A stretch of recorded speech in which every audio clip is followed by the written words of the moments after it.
For the Odyssey BitChute subscribe to our stuff. So Owen Shroyer out at Infowars. Kind of feels like an end of an era that started with the Trump meme president of 2016. That whole generation, 2015, the transition from 2015 to 2016 on social media was it will be a mark in history, but like a lot of the things you just have to experience. You have to have been online during that transition of just the peak SJW stuff of like 2014, 2015, and all those anti-SJW channels did such a great job of making fun of it. And of course, GoogleTube was not happy with people going against the narrative because, you know, the best way to destroy something that is able to be ridiculed, lampooned, and parodied is by making fun of it. And they were open to ridicule because they were just absolutely a lot of SJWs, complete lack of self-awareness. You know, these people in the first world with the blue hair, like that famous video of this 300-pound lady who's talking about being triggered by everything. It's like it's just not living in reality. It's sent her to Somalia or something. So when I was a kid, I never understood that term, creative differences, when Hollywood used that term as why producers didn't work together with actors. And I understand it now, whereas if you have different goals, then it probably is just not going to work unless you have someone who's willing to be hands-off and let you do your own thing with a media empire like this. And I would have assumed that Alex Jones would just leave Owen Shroyer alone to be the cash cow that he was, because Shroyer was a huge part of Infowars. So what happened was Owen was criticizing Israel and Trump, but like nothing out of the ordinary. And Shroyer was saying that Alex Jones still has some connections to the White House, and Owen was hinting that Jones was nervous about staying on Trump's good side or maintaining insider access, and criticism of Israel was becoming a problem. I suspect criticism of Trump is kind of okay, but Israel has its limit. I mean, it's not like he's running again. But Israel seemed to be the line in the sand, which is odd because we're America first, not Israel first. And every time I say that on Twitter, these people come back and go, it's something about Qatari or like that's what you must be Pakistani because you're saying that you're not Israel first. I go, we're not Pakistan or Muslim first either. They're both of those countries are none of our business, and neither one of those countries or any foreign country needs our taxpayer money. And yeah, Trump didn't bomb Iran for America because Iran is 10,000 miles away. We actually didn't need to have anything to do with these foreign countries in the Middle East. We could just let Israel handle her own problems, and instead, you know, bomb these foreign countries for Israel. And then when they respond with terrorism, it's going to be in the West and not in Israel. And also, Owen Shroyer made some comments that he said he was leaving already. So I guess they knew that they were going in slightly different directions. But the thing is, I was listening on and off to Infowars. I didn't think Owen Shroyer was like excessively harsh on Israel or Trump. He was making some very obvious criticisms that the rest of the mainstream media should have also been making. But all these slightly right of center platforms, they want to maintain their access to Trump. So they just kind of turn into sycophants, and that doesn't serve the public. That doesn't serve the public at all if you're not going to be honest about Trump, where a candidate says something and then, you know, a few months later you have to hold him to it. Otherwise, like who does he really answer to? Well, he answers to the people who pressure him and who control the purse strings and other ways to manipulate a president. And then Owen said something about like he wanted to go down with the ship, referring to Infowars, and that implies that something is happening with Infowars, which just doesn't seem likely because Jones is a huge name in media over the past 20, 30 years, especially post the 2016 rise of Trump as the meme president. And the thing to remember is Alex Jones has a certain presence on screen, but he also has a media empire that took 30 years to build to the absolute highest level, and the globalists went after him and sued him, you know, for infinity dollars. And apparently he was such a threat, or they wanted to send a message to silence anyone who goes against the narrative with a lawsuit. The point being, he didn't build a media empire by being a cool, laid-back guy. He's probably a control freak. Like, what was Infowars worth at its peak before it got kicked off every single platform? I don't know, quite a bit though. It still is a massive platform, and the thing is, it's too big to go away because. Yes, conceivably you could sue for the company name Infowars, but you can't take Alex Jones out of the media because he's an American. He's got the First Amendment. So the other thing is the mainstream. All these articles call Myers over here, writing for Newsweek, is calling Infowars and Alex Jones far right media, which makes me laugh because like far right, how exactly? Calling out the Chinese communists. Alex Jones isn't far right. He's not right wing at all. He's a globalist himself, but he's just like, there's a spectrum of globalism, and there's kind of a binary switch of are you a nationalist or not? Nation Natal, the tribe. He's not. He's a civic nationalist. That doesn't exist. That's a contradiction in terms. That by definition is not a conservative. Because if you don't even conserve your race, which is your nation, you're not conserving the most important thing. That's why I look at J.D. Vance. I go, he's a wolf in wolf's clothing. He's not conserving his tribe, his ancestors, his bloodlines. He's not conserving anything. That's not a conservative. Like, he's openly telling you he doesn't value his tribe, which I know is not politically correct. America was never a melting pot. And it still is not a melting pot. People really don't mix in America. People are highly separated in America.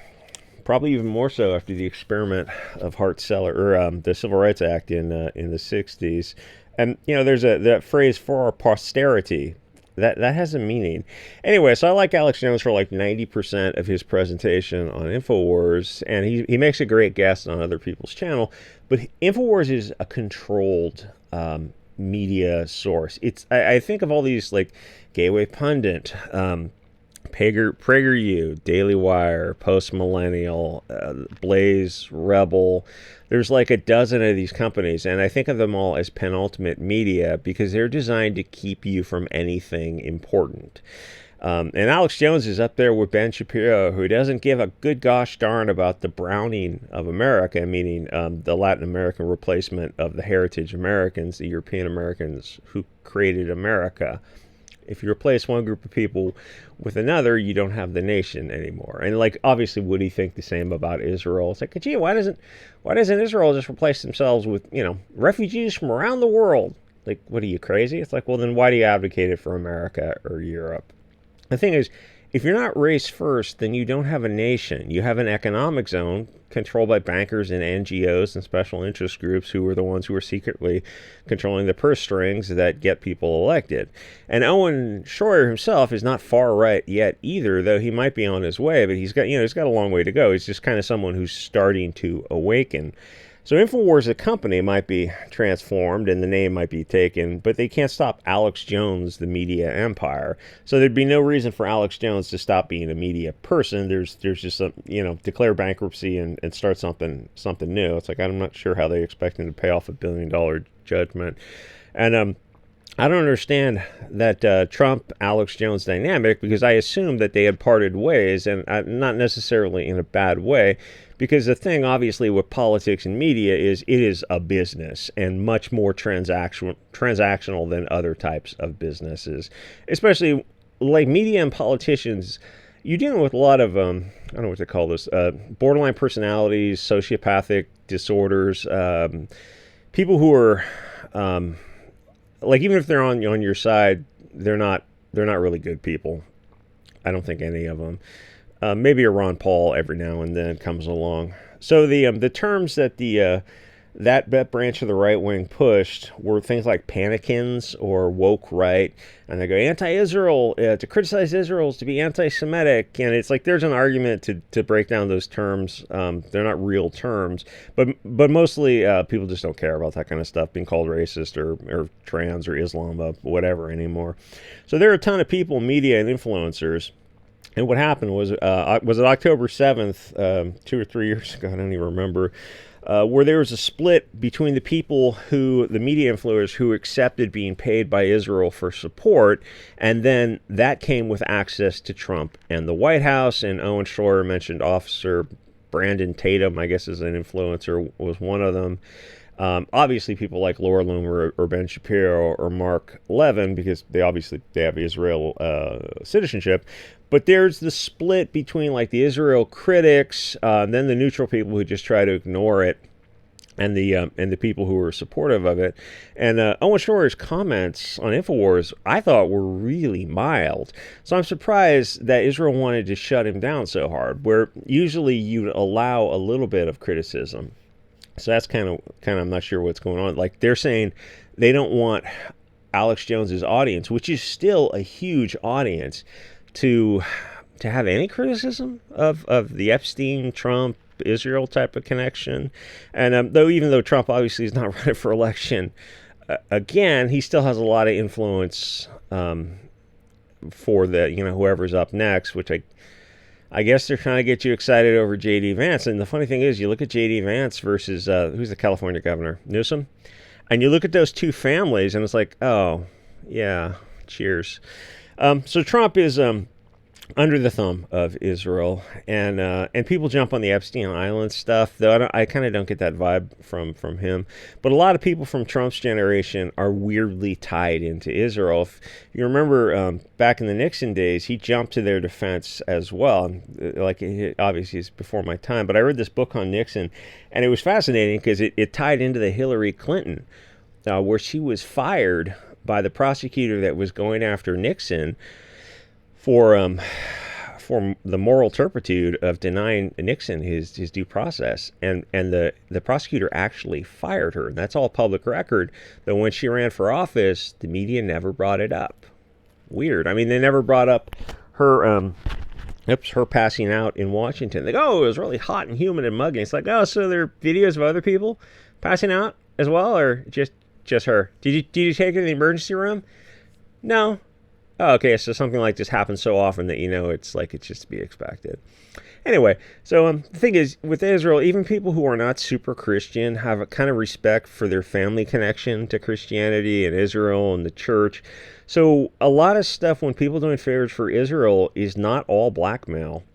It's just they have a connection to Israel, and I don't want to care either way. I don't think we need to send taxpayer money to them or to any foreign country, because in case you haven't noticed, America has homeless tent cities like everywhere. Drive through California, so it's kind of crazy to give money away unless Israel actually does have this kind of influence over America, which obviously they do.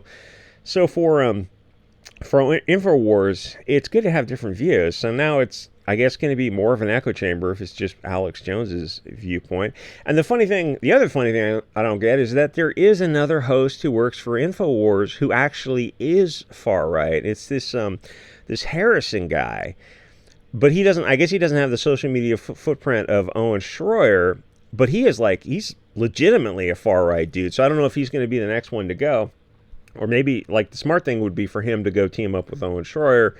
And maybe even Steven Crowder. There's a branch of people who are comfortable criticizing Israel, and then there's the branch that are not. And it's like I said, they're not all blackmailed. There's a lot of people, especially Christians, who are just they're just gonna leave Israel alone. Which is, it's like you can't just leave. You can't do that. You got to cover things honestly. Even though you voted for Trump, it's you got to be able to criticize him. But I don't know. There's Trump has a weird following. You realize he's not doing the things he said he was going to do. There are no mass deportations. That's not happening. There are some arrests, but there's no mass deportations. There's no Epstein list. There's no bringing manufacturing back. There's no wall. So what exactly? Oh, in fact, he's bringing Chinese students, 600,000 Chinese students, to take the top level university positions, and he's importing Indians and giving foreigners green cards if they're in junior colleges and colleges and whatnot. It's how's that America first? People kind of expect you be deporting all those people. I mean, fell forward again award. Anyway, so someone like Owen Shroyer is going to be better on his own. And like he's going to be the kind of the same guy he was on Infowars. It's just going to be a little bit more right wing on Trump and Israel. But like he's not some far right guy. I'm some far right guy. I mean, obviously not on YouTube. But like nobody on Infowars is far right. And there's a moment when Shroyer was drunk at a bar and some reporter had a hidden camera and trying to get him to say something about like Jews and Israel. And Shroyer said something like, I just don't give a shit about, we don't care. We don't want to care about Israel. Like, why would we care about Israel? And the thing is, as America becomes less white, it becomes more Mexican. And even though they're Catholic, they just don't have the connection to Israel. So in the next like 20 years, as America becomes a Mexican majority, the support for Israel is just going to disappear. Because as America becomes browner and browner, the nons see Israel as just white people who they hate, which is funny because you look at the role like the media had to play in that, and now it's kind of like bouncing back on them a little bit. So the support for Israel, in 20 years, is just going to be gone because you're just not going to be able to bribe or blackmail enough politicians to get that kind of support. Anyway, like, comment, subscribe, and I'll see y'all next episode.